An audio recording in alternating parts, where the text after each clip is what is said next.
এক শান্ত গ্রামে এক চাষি প্রতিদিন মাঠে কাজ করত।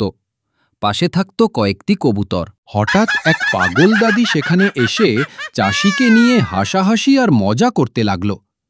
কিন্তু চাষি কিছু না বলে চুপচাপ নিজের কাজে মন দিল। ঘুরতে গিয়ে চাষি হঠাৎ মাটির নিচে এক চকচকে সোনার হাঁড়ি বাড়ি আনতেই হাঁড়ি থেকে গজাল এক জাদুকরি ঝলমলে আম গাছ। চাষি গাছটি লাগালো, আর কিছুদিনের মধ্যেই তা বড় হয়ে আমে ভরে গেল।